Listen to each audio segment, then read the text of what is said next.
Oiê, seja muito bem-vindo a mais essa aula da nossa plataforma, do nosso curso, onde que nós vamos estar realmente entrando agora no conteúdo da confeitaria e para ter uma noção um pouquinho mais expandida do que eu acredito que a maioria das pessoas que estão começando tem, tá? Por quê? Para que a gente consiga identificar e evitar falhas técnicas ou de montagem e nivelamento, tá? Já falando de bolo na área da confeitaria, o que são essas falhas que a gente vai começar a falar um pouquinho agora e como evitar essas falhas? Como evitar as falhas, gente? É a questão da gente começar a conhecer, a gente começar a entender o porquê das coisas e aonde adequar cada uma das técnicas que a gente tem na confeitaria, tá? Então, as falhas que eu falo desde um bolo torto, um bolo mal nivelado, um bolo com recheio que escorre, bolo com barriga, sabe? O bolo que desmorona, que não tem estrutura. Todas essas falhas na cobertura, cobertura mal preparada, que não tem estabilidade, que não fica firme, então acaba deixando o acabamento imperfeito, o que ocasiona em tu poder acabar podendo até perder cliente por conta desses erros, tá? Então, para a gente começar a falar um pouquinho e começar a entender da onde que vem esses erros e como evitar esses erros, a gente precisa entender, e eu acredito que você já tem uma boa noção aí, sobre os tipos de bolos. O que eu quero dizer com tipos de bolos? Você já deve ter visto aí na internet bolos altos, tá? Bolo de 15, 20 centímetros de altura, que são aqueles bolos mais geralmente espatulados, que são altos. Bolos baixinhos, tá? Cada tipo de bolo, por isso que é importante, tá? Nós vamos entrar depois no conteúdo mais profundo um pouquinho. Cada um desses tipos de bolo, bolo baixo, bolo alto, bolo de pasta americana, bolo que foi prensado, tá? Bolo com cobertura de ganache. Esses bolos de andares, são tipos de bolos diferentes. Então, o que quer dizer? Que eu não posso, por exemplo, usar a mesma massa ou o mesmo recheio para fazer qualquer um desses tipos de bolo, tá? E isso é o que eu quero realmente focar aqui e o que eu quero que você entenda, tá? É um choque de realidade para muita gente. Por quê? Porque geralmente muitas pessoas entram na confeitaria, começam a aprender um pouco de bolos, aprendeu uma massa de pão de ló, por exemplo, aprendeu uma decoração, aprendeu uns 2, 3 tipos de recheio, começou a entrar na área da confeitaria e já quer fazer bolo alto, já quer fazer bolo de andar e já quer fazer tudo que é tipo de bolo. Não, tá? Não dá certo, você vai acabar tendo muita dor de cabeça com o cliente, vai perder cliente, vão falar mal do teu trabalho, porque para isso a gente precisa entender certas coisas que nós vamos estar vendo agora nessa aula. Tá? Então é uma aula básica, mas porém para iniciante ela é bem completa, vai te dar um embasamento para te poder entender por que tu não pode chegar, por exemplo, a cliente perguntou se tu faz um bolo de andar e tu sabe fazer o pão de ló, sabe fazer o recheio, sabe decorar, tu vai dizer para ela que tu faz. Por que tu não deve fazer isso, tá? Então vamos entender uma coisa. Tipos de bolo, como eu falei, são vários tipos, tá, pessoal? Bolo alto, bolo baixo, bolo de andar, bolo com pasta americana, bolo que precisa ser prensado. Então, para cada um desses tipos precisa de uma estrutura. E daí nós vamos entrar nos tipos de massa. Eu acho que não precisa colocar aqui no quadro cada tipo de bolo, né? Mas anota aí no teu caderninho, tá? Então, tipos de massa. Tem muita gente que pergunta assim, por que, por exemplo, que eu não posso utilizar uma massa de pão de ló para mim fazer um bolo alto? Não, gente, eu vou colocar aqui os tipos de massa, nós vamos falar um pouquinho de cada uma delas, tá? Vamos lá, nós temos o pão de ló. Pão de ló, que é onde que a maioria começa, né? E dependendo da região, gostam mais de utilizar, dependendo da região já não é tanto pão de ló. Temos aqui a massa estruturada.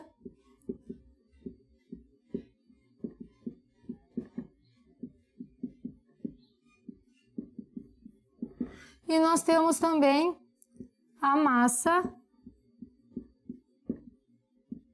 amanteigada.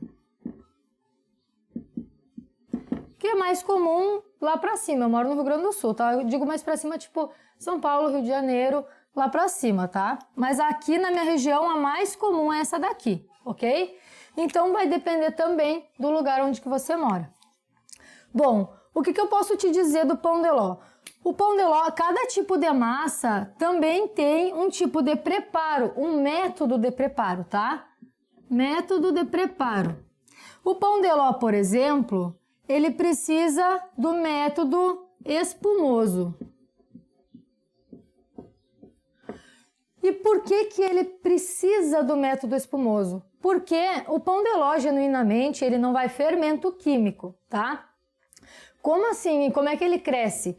Ele cresce, a fermentação dele acontece por um processo mecânico, que é bater na batedeira os ovos com açúcar, ou tem gente que usa como a massa chiffon, por exemplo, que é as claras de neve, tá? E acrescenta depois na massa. Mas vamos lá, a base dele é essa batida dos ovos que vai fazer com que ele cresça, os ovos cresçam, crie bolhas de ar lá dentro, tá? E esse é o método de crescimento da massa, tá? Então ele não cresce só quando tu tá batendo ele lá no forno com o calor, vai continuar crescendo o teu pão de ló, tá certo? Então o pão de ló, ele necessariamente precisa ser método espumoso, ou seja, o pão de ló eu tenho ovos, açúcar e farinha. Eu não posso simplesmente misturar todos os ingredientes e colocar no forno, porque ele não vai ter o crescimento, vai ficar solado, tá? Então, pão de ló. O que mais que eu tenho para falar do pão de ló? Pão de ló é uma massa muito gostosa, uma massa fofinha, bem leve, e ele é mais apropriado, vamos dizer assim, para bolos baixos, tá? Por quê? Porque ele não tem, por ele ser tão fofinho e levezinho, ele não tem uma estrutura para aguentar, por exemplo, andar, para aguentar bolo alto, muito recheio ou recheio pesado, tá? Então, o pão de ló a gente geralmente faz bolo baixo, até 2 camadas de recheio, tá tranquilo? E eu, Cris, utilizo recheios como brigadeiro, que é um pouco mais pesado, porém, gente, no máximo 2 camadas de recheio. E quando eu utilizo, por exemplo, um recheio de brigadeiro, eu pego um outro recheio, como são 2 camadas, eu pego um outro mais leve, tá? Isso para quê? Para mim ter certeza que ele não vai ter problema lá na cliente, tá? Para não ter perigo de desestruturação do meu bolo, para não cair, para não dar aquele defeito da barriga, para não ter defeitos, como a gente estava falando aqui, tá? Cris, por que alguns pães de ló que eu vejo vai o fermento químico e outros não? Gente, às vezes a pessoa acrescenta, a pessoa que está fazendo a massa acrescenta o fermento no caso de haver adição ou de líquido ou de algum óleo, tá, na mistura, ou até o chocolate em pó, dependendo da quantidade. Por quê? Porque, como eu disse aqui, o processo mecânico ele precisa da aeração. Quando tu acrescenta o líquido, ele vai fazer o quê? Vai pesar um pouco a massa. Tu acrescenta um óleo, ele vai pesar um pouco a massa. A mesma coisa com chocolate, tá? Então, quando a gente adiciona alguma coisa no nosso pão de ló, a gente precisa colocar o fermento para que ajude no nosso processo aqui espumoso, tá? Porque ele só não seria o suficiente para que o bolo tenha aquela leveza que a gente quer que ele tenha, ok? Então, por isso, algumas receitas pedem o fermento e outras não, tá? Então, vamos lá. Massa estruturada. Qual é Geralmente o método mais utilizado para massa estruturada, que a gente mais encontra e o mais simples de trabalhar, o que a gente realmente prefere trabalhar por ser mais simples, mais fácil, mais rápido, é o método direto, tá? Também conhecido como método de adição. O que consiste esse método? Enquanto o espumoso a gente precisa bater muito bem os ovos com açúcar, mesmo ou os ovos inteiros com açúcar ou as claras em neve separadamente, enquanto isso a nossa massa estruturada ela não tem essa necessidade, tá, de nem cremagem, nem espumoso, não pede nada disso. Como é que consiste o método direto? O método direto tu vai pegar, geralmente são as massas estruturadas, elas vão ou óleo ou margarina. E só que assim, ó, gente, quando a gente adiciona, quando não é o óleo, a gente vai utilizar a margarina, por exemplo, lembrando que sempre que tu for utilizar margarina numa receita, ela precisa ter no mínimo 80% de lipídios, tá? Então existem algumas margarinas que não servem para esse tipo de preparo, porque não te dão essa estrutura que tu precisa, tá certo? Então com 80% de lipídios vai estar lá na embalagem escrito quantidade, a porcentagem de lipídios que tem. Escolha com 80% para cima, tá? Como é que é esse método? O método direto ou adição, tu vai simplesmente... A margarina, se for utilizada, precisa estar no estado líquido, ou seja, tu vai derreter ela, tá? Para utilizar junto na receita, e tu vai juntar os líquidos de um lado e os secos do outro. Vai apenas adicionar o líquido no seco e misturar muito bem e levar ao forno, tá? Ou, por exemplo, assim, isso aqui geralmente chamam o bolo de nada, bolo de cenoura, geralmente é com esse método e é uma massa mais estruturada, tá? Mais estruturada que o pão de ló. Então, vamos supor, tá? Tu tem lá líquidos, o leite, o óleo e os ovos, tá? Tu vai misturar esses aqui, tu vai misturar os líquidos numa tigela e o fermento, a farinha e se for chocolate, todos os sólidos no outro bol, tá? Tu vai pegar, depois de misturado, o bol do líquido e vai acrescentando aos poucos e misturando. E a massa tá pronta. Aí é só levar para o forno. Outra coisa que é interessante no método direto ou por adição é que o forno ele não precisa estar pré-aquecido, tá? Mas a gente costuma sempre trabalhar com forno pré-aquecido.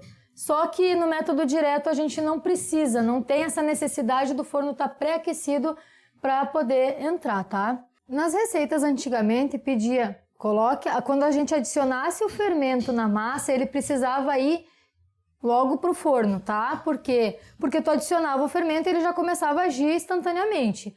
Agora, gente, o fermento que nós temos hoje na indústria, o nosso fermento químico, ele tem dois princípios ativos, tá? Então, ele tem o princípio de ação através do ácido com o bicarbonato de sódio, que vai no fermento, e também através do calor. Então, são dois princípios ativos. Então, não tem aquela necessidade de fazer correndo, botou fermento e vai para o forno, tá? Então, a massa com o fermento de hoje pode até esperar um pouco, dependendo da massa, tá? A gente pode até esperar um pouco e não tem problema. Algumas massas aceitam a troca de temperatura no forno, ou seja, se tu abrir antes não tem problema nenhum. Então, varia muito, por isso que é bom começar a estudar e entender bastante essa parte da confeitaria, tá? E também, gente, por que algumas massas, algumas receitas pedem bicarbonato de sódio? Então, entenda assim, ó. Gente, se tiver barulho de bateção, o meu vizinho tá de obra e eu não tenho como parar ele e eu também não tenho como esperar muito para poder passar esse conteúdo para vocês, tá? Eu esperei um pouco, vi se ele não ia parar, ele não parou e eu vou continuar, tá? Então, vocês desculpem o barulho. Tá, bicarbonato de sódio a gente utiliza bastante em massas que vai o cacau natural, tá? Ou seja, o cacau quando ele é alcalino, não vai adição de bicarbonato de sódio. Mas o cacau natural, o bicarbonato de sódio na massa, ele realça ele realça a cor, né? Deixa mais preta, mais bonita a massa e também ajuda a deixar mais macia, mais fofa, porque o cacau ele é um secante também, então ele vai secar a tua massa e o bicarbonato vai contribuir ajudando nessa parte, tá? Outra coisa é quando vai iogurte na massa, tá? Então tudo que é ácido que vai na massa, o bicarbonato ele vai ajudar a deixar mais fofa, mais macia a nossa massa, tá bem? E é por isso que o nosso fermento hoje químico ele tem dois princípios ativos, tá? Porque quando não vai nada ácido na nossa massa, ele vai fazer o crescimento igual do mesmo jeito, porque o calor vai ativar também, ok? Então aqui nos restou a massa amanteigada. O que é essa massa? Ah, Cris, para que eu utilizo essa massa estruturada? Gente, a massa estruturada ela serve muito bem para naked cake, para semi-neck de cake, serve também para bolos altos, tá?